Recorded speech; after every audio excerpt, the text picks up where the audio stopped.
Buenos días, buenas tardes o buenas noches. Mi nombre es Brenda Martínez y les doy la bienvenida al podcast titulado Liberalismo y Educación en México, del siglo XIX a la construcción del Estado educativo. En este episodio analizaremos cómo el pensamiento liberal logró integrarse a la vida política mexicana y cómo influyó en el desarrollo de la educación pública en nuestro país. Durante el siglo XIX, México vivió constantes conflictos políticos, económicos y sociales. En este contexto, los liberales consideraron que la educación era una herramienta fundamental para construir una nueva nación basada en principios como la libertad, la igualdad jurídica y la ciudadanía. Como afirma Talavera, la educación fue vista por los liberales como un medio para transformar la sociedad mexicana y consolidar el proyecto nacional. A partir de esta idea, analizaré tres aspectos centrales: la incorporación del liberalismo a la vida política mexicana, la importancia educativa de la Constitución de 1857 y el impacto de la Constitución de 1917. ¿Cómo logró el pensamiento liberal asimilarse a la vida política mexicana? El pensamiento liberal llegó a México influenciado por las ideas de la Ilustración europea y por los movimientos revolucionarios de Francia y Estados Unidos. Estas ideas promovían principios como la libertad individual, la soberanía popular y la separación entre Iglesia y Estado. Sin embargo, su incorporación a la vida política mexicana no fue inmediata ni sencilla. Después de la independencia, el país enfrentó luchas constantes entre liberales y conservadores. Mientras los conservadores defendían el mantenimiento de los privilegios eclesiásticos y militares, los liberales buscaban construir un Estado moderno y secular. Según Talavera, los liberales consideraban indispensable limitar el poder de la Iglesia para lograr el progreso nacional. Por esta razón, impulsaron reformas políticas y educativas orientadas a fortalecer el papel del Estado. La educación ocupó un lugar central dentro de este proyecto. Los liberales pensaban que era necesario formar ciudadanos racionales y conscientes de sus derechos y obligaciones. De esta manera, la escuela comenzó a entenderse como una institución pública destinada a construir identidad nacional. Además, las leyes de reforma representaron un momento decisivo, ya que establecieron la separación entre Iglesia y Estado y permitieron que la educación dejara de estar bajo control eclesiástico. Talavera menciona que el liberalismo educativo significó el tránsito de una enseñanza religiosa hacia una formación cívica y nacional. Por lo tanto, el pensamiento liberal logró consolidarse en México porque respondió a la necesidad de construir un nuevo modelo de nación después de décadas de inestabilidad política. La Constitución de 1857 tuvo planteamientos legales precursores en el campo de la educación. Sí, la Constitución de 1857 representó uno de los principales antecedentes legales de la educación moderna en México.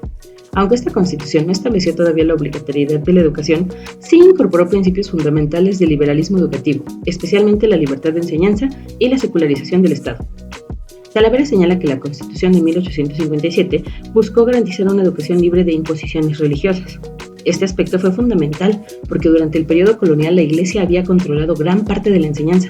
La Constitución de 1857 también fortaleció la idea de que la educación debía contribuir a la formación de ciudadanos capaces de participar en la vida republicana.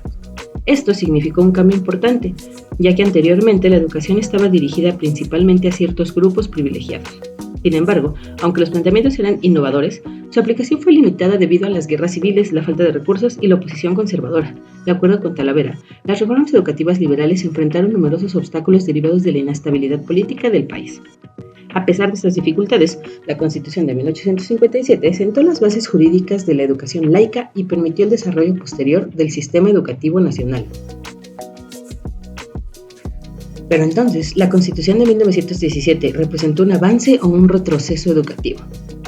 La Constitución de 1917 representó un avance muy importante en la historia de la educación mexicana, ya que amplió considerablemente las responsabilidades del Estado en materia educativa.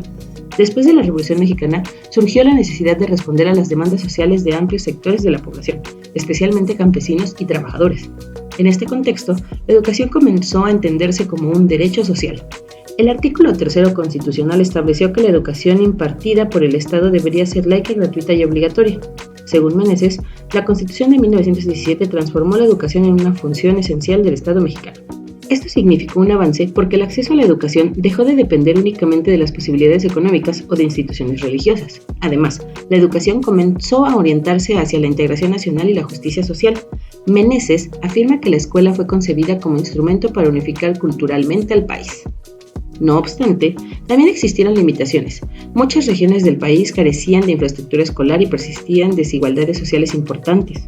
Aún así, la Constitución de 1917 consolidó legalmente principios que continúan vigentes en la educación mexicana actual. En conclusión, el pensamiento liberal tuvo una influencia decisiva en la construcción de la educación pública mexicana. Primero, permitió cuestionar el control de la Iglesia sobre la enseñanza y promovió la formación de ciudadanos para la vida republicana. Posteriormente, la Constitución de 1857 estableció las bases legales del liberalismo educativo, especialmente mediante la libertad de enseñanza y la secularización del Estado. Finalmente, la Constitución de 1917 consolidó estos principios y convirtió la educación en un derecho social garantizado por el Estado. Como señala Meneses, la educación pasó de ser considerada un elemento indispensable para el desarrollo nacional. Comprender este proceso histórico permite reconocer que la educación mexicana actual es resultado de luchas políticas e ideológicas que buscaron construir una sociedad más libre, participativa y justa. Muchas gracias por escuchar este podcast. Les deseamos una excelente mañana, tarde o noche y saben que estamos abiertos a los comentarios.